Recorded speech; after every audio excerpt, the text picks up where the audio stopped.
Hi, and thanks for joining us today. I'm Dr. Emily Einstein with the National Institute on Drug Abuse, Office of Science Policy and Communication. With me today, we have the Director of the National Institute on Drug Abuse, Dr. Nora Volkow, and tobacco expert, Dr. Heather Kimmel. We're excited to share with you what NIH is doing in this space, but first, let's turn to our panelists to start the discussion. Dr. Volkow, how big a problem is vaping for the health of the country? Actually, good morning. Thanks for having me here. And vaping is of concern because it's actually, first of all, a relatively new technology, and yet we're seeing it being taken up very, very rapidly across all ages. So therefore, we don't completely understand ultimately how it's going to be used. But what we know already is that, first of all, initially there was a lot of excitement by the fact that by vaping you may be able to help people stop smoking, and that is one aspect of vaping that is necessary to look into. But in the meantime, many more people are vaping that were otherwise not smoking, and therefore one of the concerns has been whether vaping, when you use it for nicotine, could actually increase the risk of people then transitioning into combustible tobacco. The other issue that we do not really know is that to what extent introducing chemicals that are part of the electronic cigarette itself may actually be toxic to the body. And because until now there has been very limited regulation in how you manufacture these electronic devices, there's very poor control of quality, and you are exposing certain of these instruments are exposing people to toxic substances. So that's the second element. And the third issue of concern has to do with the fact that you are introducing a vaping device. The only thing that it's doing is heating the substance. And so you're introducing vapor at very, very high temperatures. And that by itself can be damaging to the respiratory tract. And in order to actually deliver the substance, you have to combine it with other chemicals that by themselves also may have irritants and produce inflammatory process into the respiratory tract. And I think that Dr. Kimmel is going to be answering this question, is that the notion is these vaping devices are really devices for administering drugs in very effective ways. What you're doing is delivering them directly into the lungs, and the lung is this massive organ that is surrounded by blood vessels that immediately absorbs the drug. So it gets into your brain very, very rapidly. Mm-hmm. So you get much higher and faster concentrations into the brain than by other routes of administration other than smoking. If you smoke, you get the same effect. So that in and of itself is going to make a drug more dangerous as it relates to its addictiveness. So these four characteristics of vaping devices are one of the issues why we need to be concerned about it, and why we have to look carefully at regulating quality and ensuring that people that are at risk don't get exposed to them. I think one of the other issues too is that we really don't know what the long-term effects of vaping are. And we have some idea of what happened in short-term exposure. We really don't know when people use these devices multiple times a day, many days a week, many days throughout the year, what kind of an effect that's going to have on the respiratory system or other parts of the body. Yeah, that's a great point. It's a fairly new technology, so we just don't know. Right. What we have been seeing, and the manufacturers have been seeing, is that you are delivering these devices with a whole host of extraordinary appealing flavors. So that's very attractive to young people, and gives you the sense, sort of belief that these things are safe. So at the beginning, last year, we basically were asking for the first time, when you vape, what do you think you're vaping? Mm-hmm. And most teenagers stated that they thought they were vaping only flavors. Now, but 11% said that they were vaping nicotine. The issue is that when one looks at it more carefully, one finds out they didn't really know what they were vaping. Exactly. And second, devices that tell you this device does not have nicotine, when their studies have actually found that 17% of them, in fact, have nicotine when they were advertising as not nicotine. Mm-hmm. So there is that other element that can, without the person realizing them, make them condition to these products, either by their flavors, which are creating these strong memories that you want, that actually makes you desire them, or through the nicotine, which further enhances the conditioning. Right, exactly. And the most popular kind of vape pen doesn't even offer options that don't have nicotine. So the idea that it's just flavoring is perhaps not true. So let's get a little bit deeper into what exactly is in the vaping liquid, and is that the same as what's in the vapor? And then what do these things do to the brain and the body?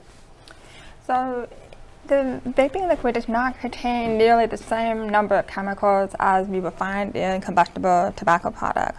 However, one issue is that although many of these chemicals are labeled as generally recognized as safe or GRAS by the FDA, they're generally recognized as safe for ingestion in food, but not necessarily to be inhaled as a vapor. So again, this is one of those cases where we really don't know what the long-term effects of exposure to these chemicals are in vapor. In addition, there are other chemicals in the vapor, such as diacetyl, which has already been shown to produce very serious and chronic pulmonary effects, meaning effects on the lungs in people that are exposed to this. So we have those kinds of chemicals that are found in vapors. In addition, because the delivery device is an electronic product, it's a metal product, oftentimes in the vapor you will find various metals. And so these users are actually being exposed to different metals when they're using these products as well. Yeah, no, and I think that the issue that is important, again, to recognize why, because exactly of this, it's so very important to establish standards of quality on these devices, because that can determine, if you start to control and regulate, that these devices will not have, they have to demonstrate that they are safe. But I think that at the same time, what's interesting is, of course, the manufacturers are saying, no, the vaping devices are very, very safe, and they can actually protect from the harmful effects of tobacco smoke. And there is truth in each one of them. I mean, there is truth in that there may be less carcinogenic compounds overall, but there is not complete truth in the fact that the sense that these devices are safe. No, they do have chemicals that can produce untoward effects. And another issue, too, that even though the FDA is starting to regulate these products, both the devices and the vaping liquid, the labels are not necessarily accurate. There's still a lot of mislabeling that goes on. So in some cases, products will say they contain no nicotine, and they actually do contain nicotine, or they contain much higher levels or much lower levels of nicotine that are on the label. So until we can work through these regulatory issues, you can't really depend on the label to tell you what's in the product. Yeah, and I think it's an interesting thing to keep in mind that the vapor that comes out of these doesn't smell the same way that cigarette smoke smells, so it sort of gives the impression that it doesn't have dangerous things in it. Okay. But it's a great point that there are other chemicals involved, and that there are also possible heavy metal exposures involved as well. But it's good that you mentioned this, because it's one of the things that is clearly has made them also attractive, is that you can vape and nobody will notice that you're vaping. And so in the past, where someone was compelled to not be able to lit a cigarette because they actually will notice when someone was smoking, then that issue is no longer pertinent. And you're seeing that, for example, among teenagers. Teenagers are telling you. I mean, my friends are vaping in the middle of class because nobody can pick it up. Right. Yeah, exactly. So there is the element of not having a smell, which also relates not just for nicotine, but also for marijuana, where you can smell when someone is actually smoking marijuana. But when someone is vaping non-THC, you can't. Exactly. So it lacks both the social pressure and the detectability. So vaping is often referred to as a tool to quit smoking cigarettes. Does the research support this? And do we know whether it's less harmful than smoking? I think this is, again, one of those areas that immediately has polarized the field. It's so interesting because we want to look at things terrible, or this is the salvation, the best thing that has ever happened to us. But if you look at it in a critical way, you can see, and there is evidence that on individuals that have had difficulty on quitting smoking, that have tried multiple methods, vaping may provide them a mechanism by which they can actually decrease the consumption of those products. And there is data that at the individual level, when you look at particular patient types, it can have benefit. At the same time, when you look at it in terms of the overall population and says you can actually forget about any harmful effects, then you face the other aspect. If just opening up access to nicotine vaping devices may then, and we know, we also have data to show this, if you start vaping as an adult and nicotine, and you follow them longitudinally, prospectively, the risk of becoming, starting to get smoking tobacco is much greater. So studies have shown, yes, there is benefit for patients that have not been able to stop other way, but all studies have also shown that If you were not addicted to tobacco and you started vaping, then your risk of transitioning into combustible tobacco is significantly higher. And so here you have evidence of two realities, something that could be in certain instances beneficial and something that clearly, without that context, could be very harmful. And I want to add to this that right now the FDA does not recognize e-cigarettes as a legitimate cessation device. There are other ways to help reduce or quit smoking, but right now the FDA does not recognize e-cigarettes or related vaping devices as one of those products.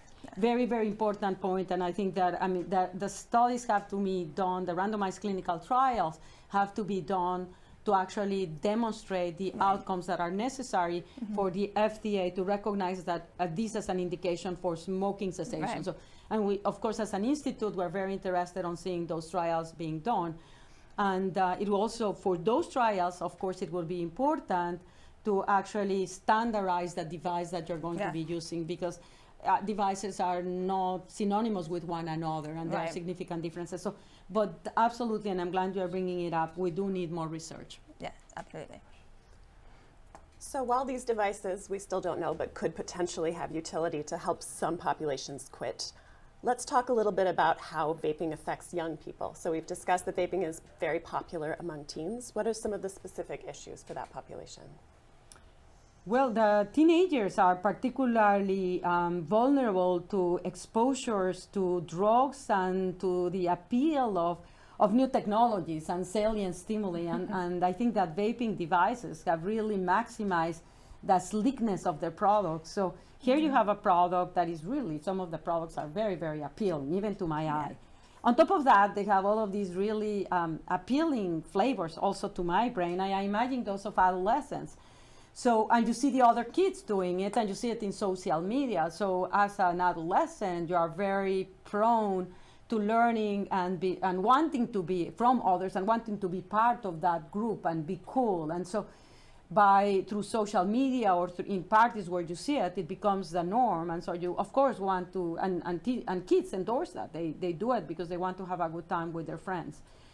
But the other component that we have to be mindful in adolescence is that the brain is still developing.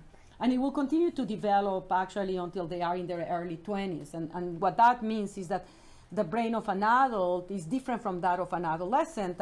And it is the experiences in life through those adolescent years that ultimately will fixate more or less, because the brain still continues to change as we're adults, but not as markedly. So that you are prepared to optimize your performance in a given environment. So that's why the brain takes so long in developing, to maximize the likelihood that you will have a brain structure and architecture and function that will be optimal for your environment. And the problem is that drugs disturb that architecture and that development. And while, vaping nicotine is a very active substance in the brain. And we have the receptors that are activated by nicotine appear very early on in development, just like the receptors that are necessary for cannabis to exert its effects appear very, very early on in development. And we know that both nicotine and these cannabinoid receptors that are activated by marijuana are necessary for brain development. So the concern is that by exposing teenagers when their brain is in full development to these substances, you will disrupt that developmental trajectory. And we do know also, lots of work has been done there, that the younger you start taking a drug, the greater the likelihood that you will become addicted. So if kids would have not smoked cigarettes because the level of smoking is so very low among teenagers, combustible, but then now that they are taking nicotine through vaping, does that put them at higher risk of addiction because they are getting exposed to the nicotine very early on in life? And so we're seeing pretty high levels of rate of use on 8th graders, and on Monday we'll know exactly the numbers, what they are. But 8th graders already are having significant utilization of vaping. So those are some of the important aspects why we need to be so particularly concerned about vaping among teenagers.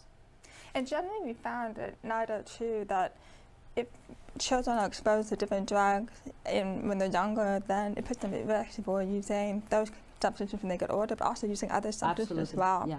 So you're putting these kids at risk for continuing to use nicotine as well as other substances, and so that becomes an issue in and of itself. And in addition, the vaping devices are oftentimes used to vape nicotine, as we've discussed, flavoring, but they can also be used to vape other substances like cannabis or marijuana. So it kind of opens up another avenue, another route of delivery for these kids to take these different drugs.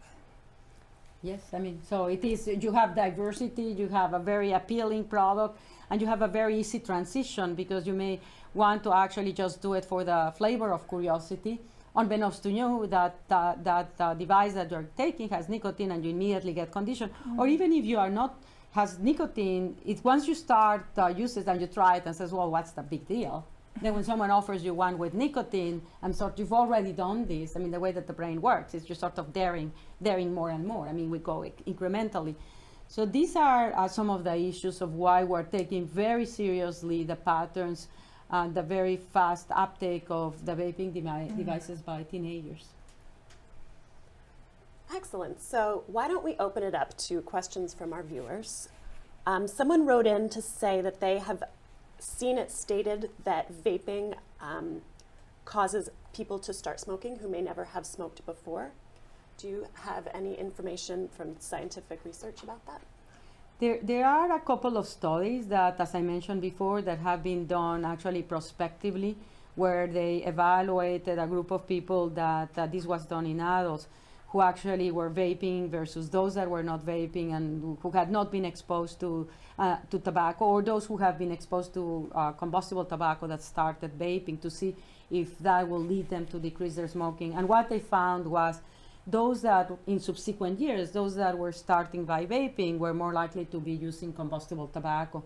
But they also saw that those that were smoking combustible tobacco and then went into vaping did not stop, but actually used to combine both products. And certainly, I mean, you need to expand. I mean, as I mentioned, there are 2 or 3 studies, but there is evidence that leads one to be concerned about it. And again, to my knowledge, there are no studies in adolescents, but based on what these studies are showing in adults, I mean, you cannot ignore the possibility that as teenagers get exposed to nicotine by vaping, that also may increase the risk of them transitioning into smoking tobacco. And we need to do those studies to evaluate and to understand the level of risk. So what do we know about patterns of co-use, such as using alcohol while vaping, and how could this maybe change risk profiles or health outcomes? Well, I think generally, as we mentioned before, when you use one drug, you have a tendency to use other drugs, partly because of the social environment surrounding the use of one drug. Also, I think it sort of normalizes that drug's behavior, so you think, oh, this isn't so bad, so I can try something else. So I think we've looked at co-use patterns, as you mentioned, and there's not only co-use patterns between different types of products, so tobacco products and alcohol, but also within the landscape of tobacco products. Now we have many, many different products. We were just discussing this phenomenon of using combustible products along with vaping, but then a lot of people also use cigars, cigarillos, and hookahs, and other products that's really sort of coming to the mainstream, particularly for young people in recent years. And so people do tend to use multiple products when they start using one. Mm-hmm. But I think another aspect about the issue of the vaping devices is that you have a cartridge, and that gives you the opportunity to generate a cocktail. So in the cartridge, you can put not just nicotine, but you can combine alcohol. So you now can vape alcohol. And even though vaping of alcohol through these devices is still not very frequent, one can see it perhaps increasing. Like it was not very frequent initially to see vaping of non-THC, and now we see it more frequently. So now you can start to think about doing drug combinations.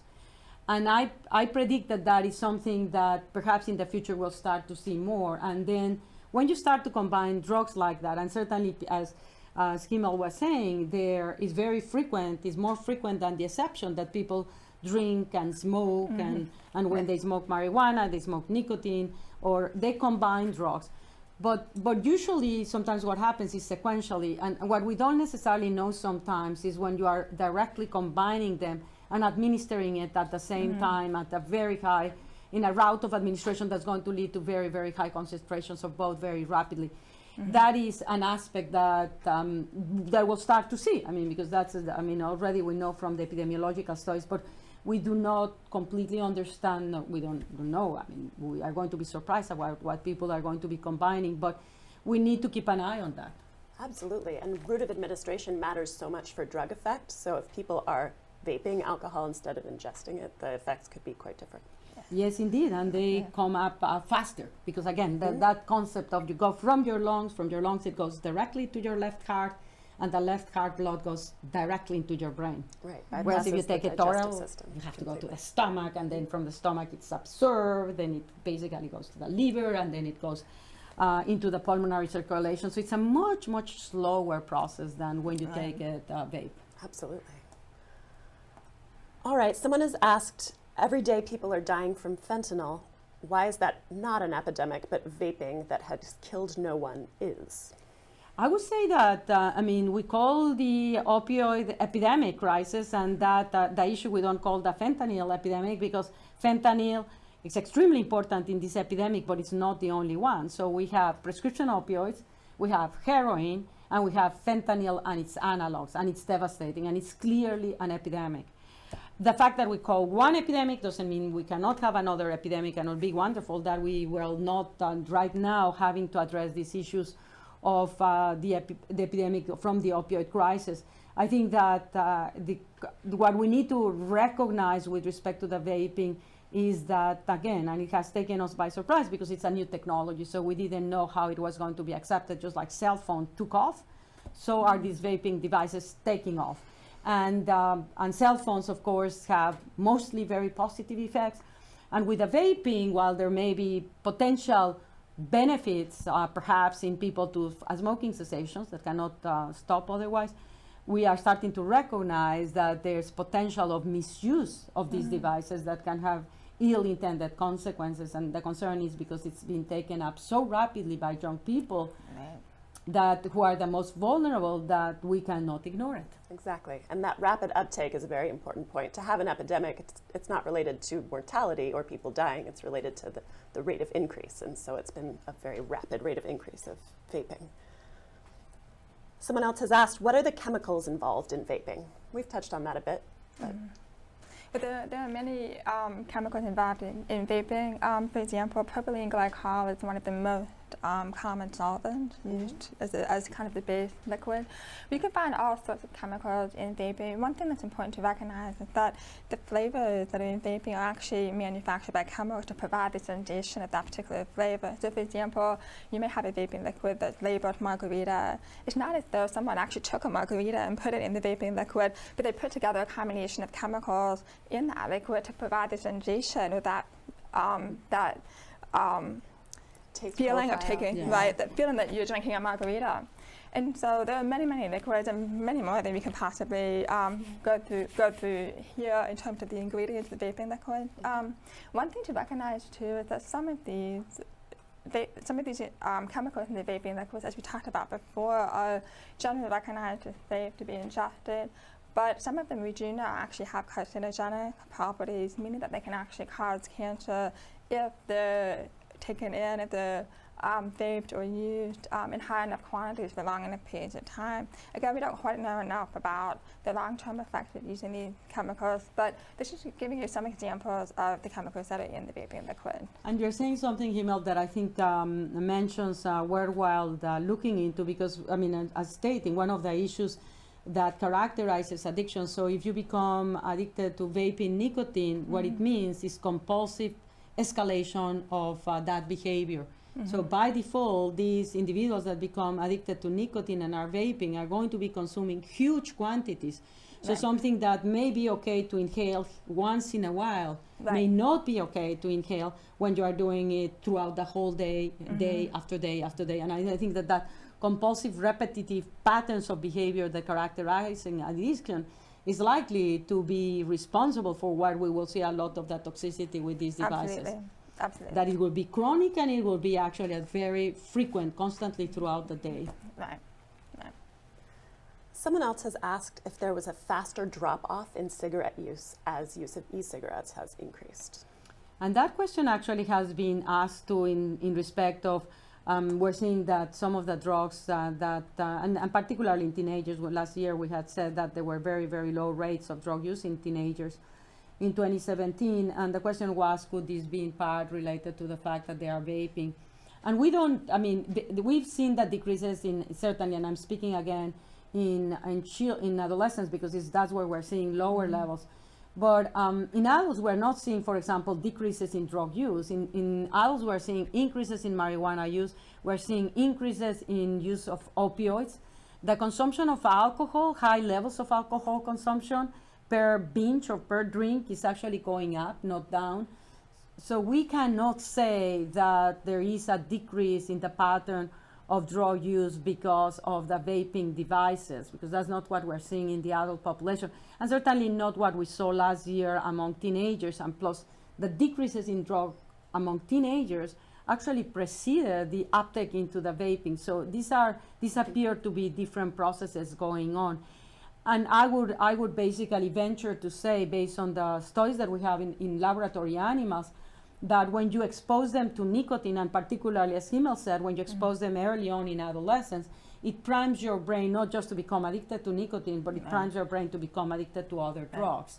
So the vaping may render your brain, if you're vaping nicotine, render your brain more vulnerable to the rewarding effects of other drugs. This person has asked, why is nicotine exposure in adolescence a bigger issue than alcohol? I wouldn't say that nicotine exposure is a bigger issue than alcohol, and I think that we like to say which one is worse. I mean, certainly the problem with alcohol, if you look at it in terms of morbidity and mortality, the number one cause of morbidity and mortality among teenagers is one of the main causes is driven by alcohol, intoxication. So driving under the influences, being in a car with someone else, actually engaging in very risky behaviors with very untoward consequences, increases in infectious diseases from risky sexual practices. So the alcohol intoxication modifies the mental state of the adolescent, making them even more impulsive. So no, alcohol has very, very damaging effects. Nicotine, on the other hand, has to be looked from a different view. First of all, if it does create a risk for tobacco smoking, we do know that tobacco smoking decreases your life expectancy because of its effects in cancer, because it actually affects multiple organs, not just the lungs, the heart, the blood vessels. I think that there's basically not a single tissue in our body that's not affected. But it takes time. It's a chronic effect. So you won't see it immediately. You will see it when you turn 50, 60, and that is different from what you're seeing right now with alcohol in adolescence. But as I mentioned before, what we cannot ignore is that by taking nicotine as an adolescent, you may be priming your brain to other drugs, and so it may facilitate you using alcohol or marijuana or other drugs in the future that then may have more of an immediate negative effect. Exactly. So the negative effects of alcohol are much more acute and easier to Correct. see, but the negative In effects adolescence, of nicotine yes. in adolescence, yes. All right, one last question. Can you get addicted to vaping with non-nicotine liquid?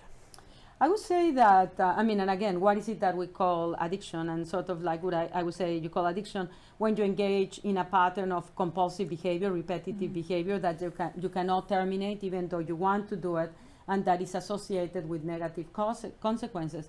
And we don't know that behavior, that compulsive pattern can occur for behaviors that don't have drugs. And we see it with gambling, video gaming, with compulsive eating. So it is plausible that by getting conditioned to these very slick devices, you could get conditioned to the flavors, and then you are driven by actually that to repeat itself. And in that respect, could it reach the behavioral disruption as addiction? I mean, potentially it could, but again, I have not read, so I want to base my statements on evidence. I am not familiar with any paper that has published a case where clearly indicating that a person had become addicted to vaping of flavors with no drugs in them. But theoretically, it is plausible. And I think one concern though is that using the vaping, like liquid vaping devices, even if it doesn't have nicotine in it, would normalize that behavior. So at some point along the way, if you do then start using nicotine, then it becomes a normalized behavior, and then you run into some of the issues that Dr. Volkow was talking about. Excellent. Well, I'd like to thank our panelists and all of you for your participation in today's discussion. We've mentioned a lot of research and data today, so please be sure to check the comments for resources and, of course, the NIDA website for more information, which is drugabuse.gov.